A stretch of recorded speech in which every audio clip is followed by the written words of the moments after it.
Hey, it's Allison from Computers.mom, and today's video will show you how to tell which apps on your Mac came from Apple and which are from other sources.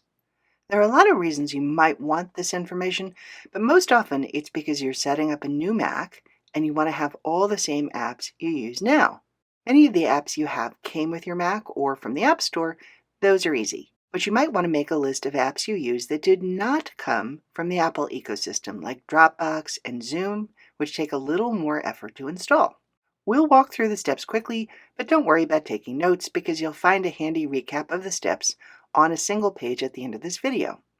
And in case it's not obvious, apps is short for applications, which are the tools on your computer that you use to get things done, like writing email, surfing the web, managing your photos, and so forth. Logically, your first thought might be to open a Finder window and look at the Applications folder where you see a ton of apps. You'd think it would be easy to tell which of these came from Apple, either pre-installed on your Mac or from the App Store, by something in this window, but it's certainly not obvious here. And if we change the view of this folder to List to see more information, perhaps the date modified would tell us? But if we click the header to sort the apps by date modified, you can see, for example, this whole group of apps that were modified on August 25th are not from Apple, but this one is, so that's no help. In fact, we can't get the answer from the Applications folder. We have to take a different approach. So let's close the Finder window and go up here to the Apple menu and choose About This Mac. On the System Information window that appears, click this button that says System Report. That opens a window that may look intimidating, but it's actually quite easy to find the information we need here. In the navigation pane on the left side of this window, you'll see three section headings: Hardware, Network, and Software. I've blown them up a little bit so they're easier to see.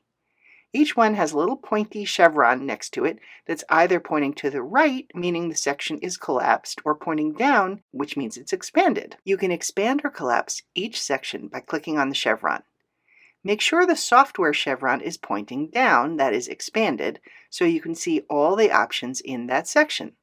They're listed alphabetically, and the one we want is Applications right here.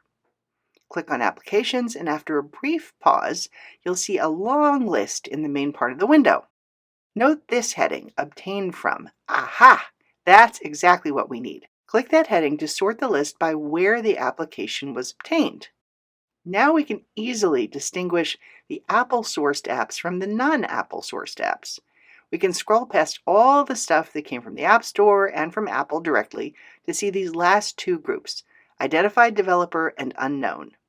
These two sections together contain all the apps installed on this computer from non-Apple sources. Notice that the window is divided. We can drag from this little spot right here to make the lower part of the window smaller so we can see the list of applications better. On this particular computer, we have apps for printers from Brother, Canon, and Epson, the whole Microsoft Office suite, Zoom, Google Chrome, Dropbox, and LastPass. You can usually ignore entries you don't recognize in this list because they're either components of some other app that are installed automatically, or you're not using them.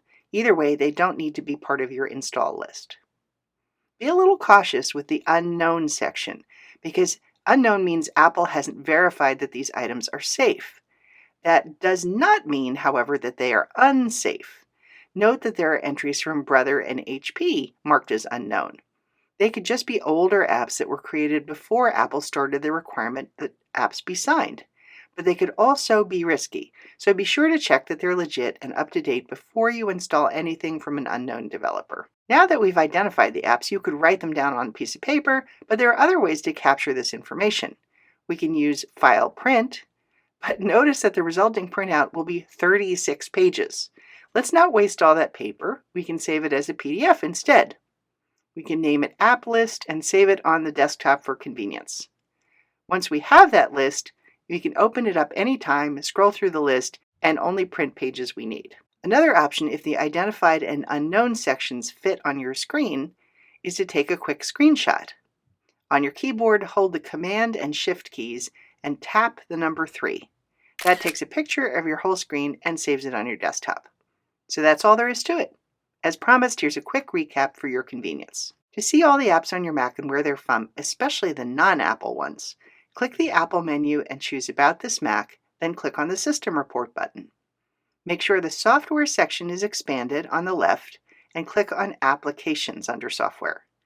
Click the Obtained From header to sort the apps by source, and scroll down to the Identified Developer and Unknown sections. Adjust the window as needed so it's easy to see the list. Then you can write them down if the list is short, or take a screenshot using Command-Shift-3 or File, Print PDF, save the PDF, open it, and print only the pages you need.